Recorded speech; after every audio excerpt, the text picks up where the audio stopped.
नमस्कार दोस्तों, स्वागत है आपका हमारे चैनल बोलता हिमाचल पर। आज है 9 फरवरी 2025 और हिमाचल प्रदेश से जुड़ी हुई आज की बड़ी खबरों की जानकारी अपडेट्स हम आपके लिए लेकर आए हैं। हमेशा की तरह आप इस वीडियो को लाइक कर दीजिएगा। चैनल पर नहीं जुड़े चैनल को आप सब्सक्राइब जरूर करें। पेश है आज की सबसे बड़ी खबरें। हिमाचल प्रदेश के सरकारी स्कूलों में शिक्षकों के लिए भी ड्रेस कोड लगाने की तैयारी। हिमाचल प्रदेश के सरकारी स्कूलों में शिक्षकों के लिए भी ड्रेस कोड लगाने की तैयारी है। नए शैक्षणिक सत्र से सभी स्कूलों के लिए नए दिशा निर्देश जारी हो सकते हैं। प्रदेश के कुछ स्कूलों ने अपने स्तर पर शिक्षकों के लिए कोड तय की है। शिक्षा सचिव राकेश कंवर ने कहा है कि विद्यार्थियों के लिए शिक्षक रोल मॉडल होते हैं। शिक्षकों की ड्रेस और व्यवहार का स्कूली बच्चों पर सीधा असर पड़ता है। जिन स्कूलों में ड्रेस कोड लागू हुए हैं वहां बदलाव देखा गया है। प्रदेश में शिक्षकों के लिए बीते वर्ष स्वैच्छिक ड्रेस कोड लागू किया गया है। कई स्कूलों के प्रिंसिपलों ने शिक्षकों के आग्रह पर ड्रेस कोड को शुरू करने की निदेशालय के पास वकालत की है। सरकार से मंजूरी मिलने के बाद प्रदेश के कई स्कूलों में ये व्यवस्था शुरू कर दी गई है। अब सभी स्कूलों के शिक्षकों के लिए ड्रेस कोड शुरू करने की तैयारी है। योजना के तहत शिक्षकों के लिए फॉर्मल ड्रेस और शिक्षकों के लिए साड़ी या साधारण सूट सलवार का ड्रेस कोड तय हो सकता है। हिमाचल प्रदेश के बैंकों में पड़े सरकारी पैसे की जांच करवाएगी सुक्खू सरकार। संसाधन जुटाने में जुटी हिमाचल की सुक्खू सरकार ने एक और बड़ा काम किया है। प्रदेश में मौजूद विभिन्न बैंकों में विभागीय योजनाओं के तहत जो पैसा अनयूटिलाइज पड़ा है, यानी जिस पैसे को खर्च नहीं किया जा सका है, उस पैसे की पड़ताल शुरू की है। ऐसा करोड़ों रुपए बैंकों में है जिसे विभाग खर्च नहीं कर पाए हैं। ये मामला मुख्यमंत्री सुखविंदर सिंह सुक्खू के ध्यान में आया, जिस पर उन्होंने वित्त एवं योजना विभाग को निर्देश दिए है। बड़ी बात यह कि वित्त एवं योजना विभाग ने इस पर सभी विभागों को पत्र लिखा और उनसे पूछा कि वे अपने इस तरह की पैसे की जानकारी दे जो ट्रेजरी से निकाला गया लेकिन बैंकों में पड़ा और खर्च नहीं हो सका। इसमें एक बड़ा खुलासा भी हुआ है। सूत्रों की माने तो प्रदेश के शिक्षा विभाग के तहत आने वाले उच्च शिक्षा निदेशालय का लगभग 1000 करोड़ रुपए बैंकों में अनयूटिलाइज पड़ा है। इतना ही नहीं, प्रारंभिक शिक्षा विभाग के पास भी ऐसा 100 करोड़ रुपए पड़ा है। अब इन दोनों की जानकारी वित्त विभाग को मिल गई है। सभी विभाग ऐसी धनराशि को खंगालने में जुटे हैं जिस पर वित्त विभाग सख्त है। सभी विभागों को सख्त आदेश है कि वो जल्द से जल्द इसकी पूरी जानकारी दे। इससे आने वाले समय में सरकार को एक राहत मिल सकती है। ये पैसा ट्रेजरी से निकाला गया और बैंकों में अलग अलग शेप में पड़ा है। कहीं इसकी एफडी बनाई गई तो कहीं अन्य योजना के तहत पैसा बैंक में रखा गया है, क्योंकि जिस योजना के लिए पैसा दिया गया था वो खर्च नहीं किया गया। लिहाजा सरकार इस पैसे का नए सिरे से इस्तेमाल कर सकती है। डिपो में लगी पोस्ट मशीन से बिलों में गड़बड़ी का संचालकों को भुगतना पड़ रहा है खामियाजा। हिमाचल प्रदेश के सस्ते राशन डिपो में राशन वितरण के लिए लगी पोस्ट मशीनों पर डिपो संचालकों ने सवाल उठाना शुरू कर दिया है। पिछले कई महीनों से बिलों में हो रही गड़बड़ी को लेकर डिपो संचालकों की समिति ने विजिलेंस जांच की मांग की है। प्रदेश डिपो संचालक समिति ने डिपो पर लगी पीओएस मशीनों में अस्वीकार किए गए बिलों का ठेका खाद्य आपूर्ति विभाग द्वारा डिपो धारकों के सिर पर फोड़ने का आरोप लगाया। नए आयकर विधेयक को कैबिनेट की मंजूरी, वित्त मंत्री बोली इसी सत्र से संसद में होगा पेश। वित्त मंत्री निर्मला सीतारमण ने शनिवार को बताया कि केंद्रीय मंत्रिमंडल ने नए आयकर विधेयक को मंजूरी दे दी है, जो 6 दशक पुराने आयकर अधिनियम की जगह लेगा। निर्मला सीतारमण ने आम बजट के बाद भारतीय रिजर्व बैंक के गवर्नर संजय मल्होत्रा की मौजूदगी में केंद्रीय बैंक के गवर्निंग परिषद के सदस्यों के साथ चर्चा के बाद संवाददाता सम्मेलन में ये जानकारी दी है। हिमाचल प्रदेश में अगले सेशन में हर विधानसभा में बनेगा एक एक्सीलेंस स्कूल।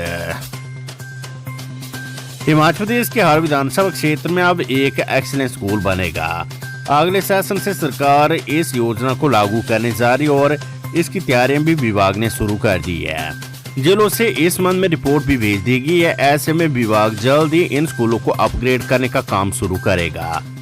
हाल ही में उच्च शिक्षा निदेशालय में जिला उपनिदेशकों के साथ हुई समीक्षा बैठक में इन स्कूलों की डिटेल रखी गई। इस बैठक में सभी जिला उपनिदेशकों ने हर जिले से 6 एक्सीलेंस स्कूलों की सूची रखी। एक्सीलेंस स्कूल का दर्जा मिलने पर स्कूलों में छात्रों को हर विषय के एक शिक्षक, इंफ्रास्ट्रक्चर से लेकर हाईटेक सुविधाएं देने की योजना है। इस दौरान जिला उपनिदेशकों ने स्कूलों की एनरोलमेंट, इंफ्रास्ट्रक्चर और छात्रों की संख्या रिपोर्ट भी सौंपी। स्कूलों में टीचिंग और नॉन टीचिंग स्टाफ की पोजीशन का ब्यौरा भी दिया गया। बताया जा रहा है कि इन स्कूलों को एक्सीलेंस का दर्जा मिलने के बाद स्कूलों में विशेष सुविधाएं मुहैया करवाई जाएगी। साथ ही स्कूलों में एनरोलमेंट बढ़ाने का जिम्मा भी शिक्षकों को दिया जाएगा। इसके बाद विभाग प्रदेश के कॉलेजों को भी एक्सीलेंस बनाने की तैयारी शुरू करेगा। स्कूलों की तर्ज पर इन कॉलेजों का चयन भी एनरोलमेंट और सुविधाओं को देखते हुए किया जाएगा। हालांकि इससे पहले सरकार कम छात्र संख्या वाले कॉलेजों को मर्जिया बंद करेगी। सूत्रों की माने तो सरकार 50 कॉलेजों को एक्सीलेंस बना सकती है। हिमाचल प्रदेश के अनुबंध कर्मचारी खटखटा सकते हैं सुप्रीम कोर्ट का दरवाजा। अनुबंध कर्मचारियों को ज्वाइनिंग की तिथि से वरिष्ठता एवं वित्तीय लाभ नहीं देने से जुड़े विधेयक को राज्यपाल की मंजूरी मिलने के बाद अब प्रभावित कर्मचारी सुप्रीम कोर्ट का दरवाजा खटखटाने पर विचार कर रहे हैं। सरकार के इस निर्णय से प्रदेश के हजारों कर्मचारी प्रभावित हो रहे हैं, क्योंकि ये संशोधन 12 दिसंबर 2003 के बाद की नियुक्तियों को लेकर लागू होने हैं। इस विधेयक को मंजूरी देने से पहले राज्यपाल शिव प्रताप शुक्ल से मुख्यमंत्री सुक्खू के अलावा मुख्य सचिव प्रबोध सक्सेना एवं प्रधान सचिव विधि ने भी अपना पक्ष रखा था। हिमाचल में भी कांग्रेस का अपनी नाकामियों से होगा दिल्ली जैसा हाल, जयराम ठाकुर है। नेता प्रतिपक्ष एवं पूर्व मुख्यमंत्री जयराम ठाकुर ने आरोप लगाया कि दिल्ली में कांग्रेस अपनी नाकामियों के कारण हारी है तथा हिमाचल प्रदेश में भी विधानसभा चुनाव के समय ऐसा ही हाल होगा। उन्होंने मुख्यमंत्री सुखविंदर सिंह सुक्खू पर कटाक्ष करते हुए कहा है कि उन्होंने दिल्ली में अलका लांबा के लिए प्रचार किया, जहां पर जमानत जब्त होगी। उन्होंने कहा कि दिल्ली को अब आपदा यानी आम आदमी पार्टी से मुक्ति मिल गई है और अब राष्ट्रीय राजधानी में डबल इंजन की सरकार से विकास की गति तेज होगी। खबर बिलासपुर से 100 करोड़ रुपए से होगा नैना देवी मंदिर का सौंदर्यीकरण, सीएम सुक्खू। भानुपल्ली बिलासपुर ले रेलवे लाइन निर्माण कार्य को लेकर भाजपा द्वारा की जा रही बयानबाजी पर मुख्यमंत्री ने कहा है कि इसके लिए प्रदेश सरकार केवल बिलासपुर तक के चरण के लिए अपनी निर्धारित हिस्सेदारी देगी। बिलासपुर से आगे ले चरण के लिए सरकार कोई पैसा नहीं देगी। उन्होंने इस रेल लाइन को लेकर भाजपा नेताओं द्वारा लूटी जा रही वाहवाही पर कहा है कि भाजपा नेता ये क्यों बोल रहे हैं कि ये योजना पूर्व मुख्यमंत्री वीरभद्र सिंह की है तथा उस समय वे नादौन से विधायक थे।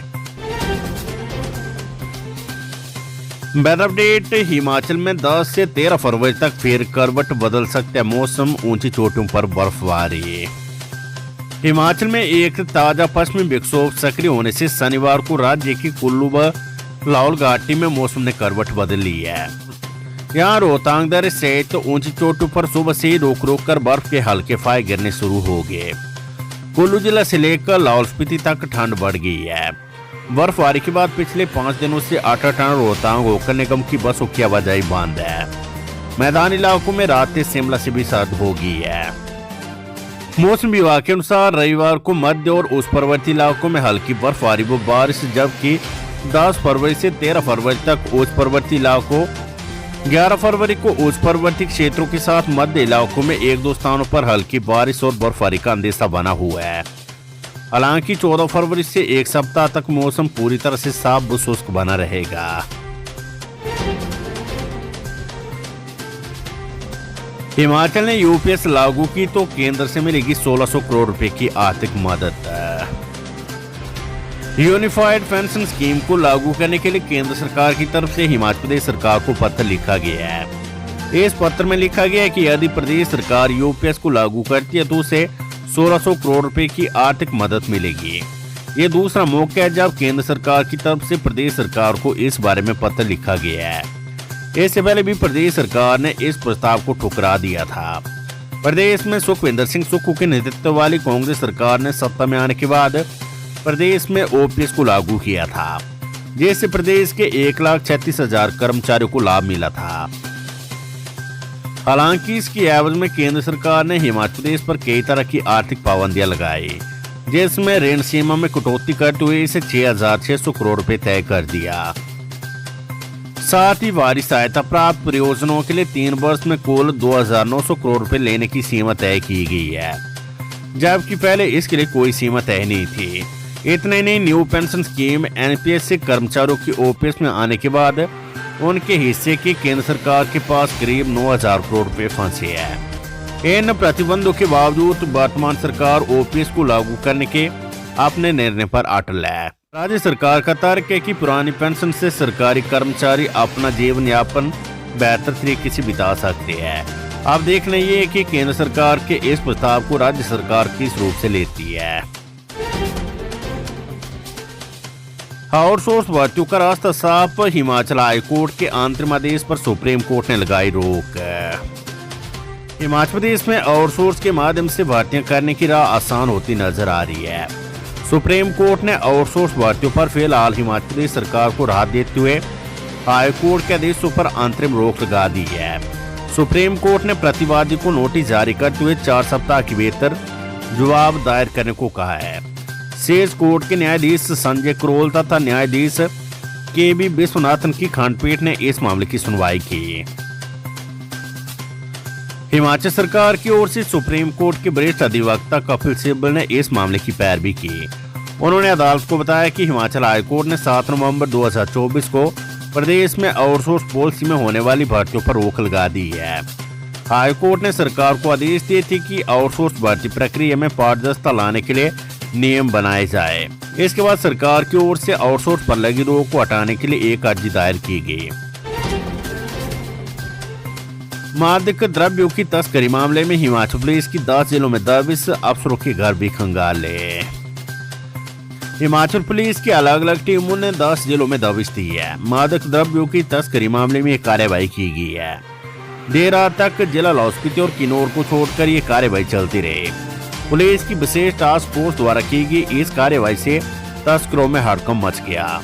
सूचना के अनुसार पुलिस से जुड़े कुछ अधिकारियों और कर्मचारियों के घरों पर भी छापेमारी की गई। इसके तहत उन्नाव और बिलासपुर जिले से चिट्टा और शराब के साथ 2 लोगों को हिरासत में लिया गया है। सूत्रों से मिली जानकारी से विभाग को ये शिकायत मिली कि विभाग के कुछ मुलाजिम भी मादक पदार्थों की तस्करी में संलिप्त है। ऐसे में दबिश देकर तथ्य खंगाले जा रही है। हालांकि पुलिस मुख्यालय की तरफ से कोई जानकारी साझा नहीं की गई है। राज्य मंत्री बोले वन भूमि पर अतिक्रमण हटाने के हिमाचल प्रदेश हाई कोर्ट के निर्देश की समीक्षा कर रही है राज्य सरकार। वन भूमि पर अनधिकृत अतिक्रमण हटाने के लिए हिमाचल प्रदेश हाई कोर्ट के निर्देश के जवाब में राज्य सरकार ने इस मुद्दे की समीक्षा के लिए एक उप समिति का गठन किया है।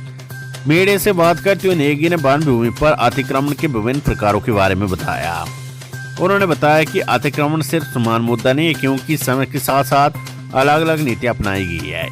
उन्होंने ये भी कहा कि राज्य सरकार ने देश की शीर्ष अदालत में अपनी बात रखने का फैसला किया है।